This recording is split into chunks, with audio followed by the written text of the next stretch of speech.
Hey y'all, it's Wesley. I just got out of the shower. Clearly. My cat wants out. In or out, we gotta decide. So I grew up in a very Christian household, or town, really, for that matter. I been in churches all my younger life. But when I was 14, I kind of decided to expand and explore spiritually, you know? And now I consider myself somewhere between a pagan, a Buddhist, with like some Shintoism thrown in, you know? I like a lot of different things. If you hear noise, that is my spouse playing video games. Hence why I'm in the bathroom.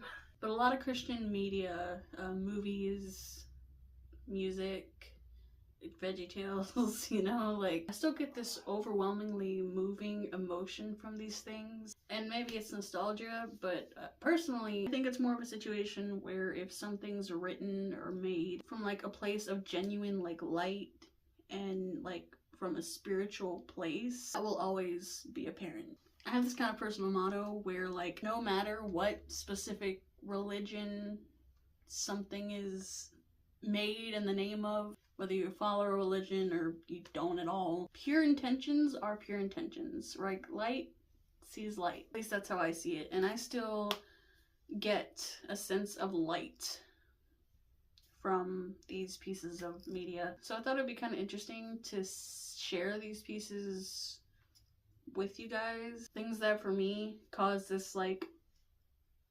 overwhelming sense of spirituality that transcend religion. Now, of course, there's a conversation to be had regarding the presence of homophobia and prejudice, ridicule within,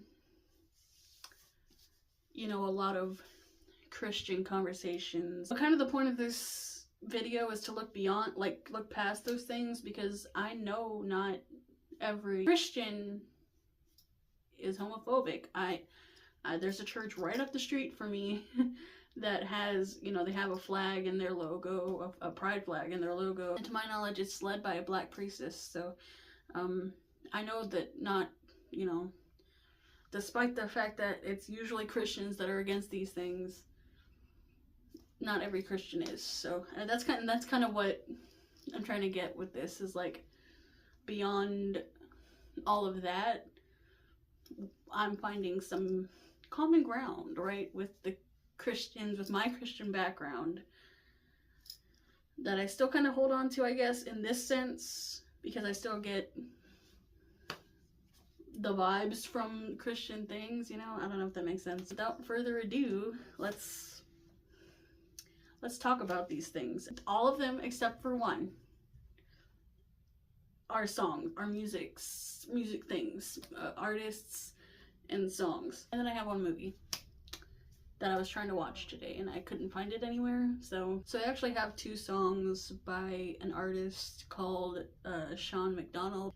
One is Rise and the other is Closer. And to be fair, these are the only two songs I have, to my knowledge, I've heard from this guy. The similarity throughout all these things, even the movie, I think, is that it kind of focuses more on the abstract spirituality of it, rather than like the concrete, this is God, like, and I'm sure, you know, these people, they're Christian artists, so they probably do have that concrete belief, but like these songs kind of go about it from an abstract point of view, which I don't know if that makes sense. They give a very light aura, you know, very emotional, very tender, I guess, lighthearted. And the same thing goes for the next two songs, which are also by not the same person I just talked about, but these separate songs are by the same group. But the next songs I'm going to talk about are Testify and Something Beautiful by Need to Breathe. And I actually kind of, funny story, I made a little graphic back, I think it was 2017, whenever the song Testify was like regularly on like Caleb and stuff. I made a graphic with a local fountain in my area. If I can find it, I will definitely put it up here because it looks really cool. You know, I still think it looks pretty cool. It's literally just an edited picture of that fountain. It's literally just lyrics from this song. I actually want to add a couple like just artists because to be honest, I couldn't pick exactly which songs to highlight for them because I know quite a few from each. Switchfoot and Flyleaf, both bands that I personally used to listen to rather frequently. Still have songs from both of them on my regular like liked playlist. So the final thing I have for this list is a movie, actually, and that movie is Soul Surfer. I saw it in theaters, and like my great grandmother got it for me for Christmas, no, my birthday, and that was like my last gift from her before she passed away. Sorry to bring the room down, Jesus.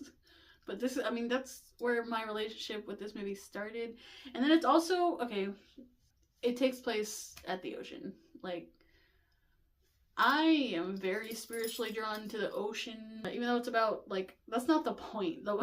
That's definitely not the point. But the messages in that movie definitely, I think, are just good for being a person, right? Now, unfortunately, I'm pretty sure Bethany Hamilton has come out commenting on trans people competing with cis people in sports.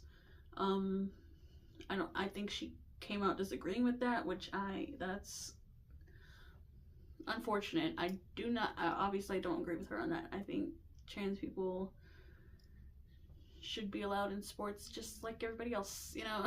So this isn't really me talking about her specifically, but I'm talking about the movie, which I know the movie is about her, and that creates a very complicated narrative, which is honestly how I feel about that whole thing. But just speaking about the movie Soul Surfer itself, I do resonate with some of the messages and like the themes. Okay, well that pretty much concludes this video. I just wanted to talk about those things. My spiritual journey is constantly evolving, and I'm glad to actually feel a connection with parts of my upbringing, but I'm even more glad to finally have freedom to find my own footing with, you know, my truth when it comes to God and such. I've always been a very spiritual person, in touch with things, not necessarily Christianity. Like, Christianity is not necessarily my truth, but I can still find truth in Christian media, you know. So yeah, thank you for watching. I will be going. Thank you again, and I will see you later. Side note, y'all probably see my hair just expand over this video because it was completely wet when I started filming, and now it's completely dry. Completely dry, like completely. So that's cool. Yeah, bye.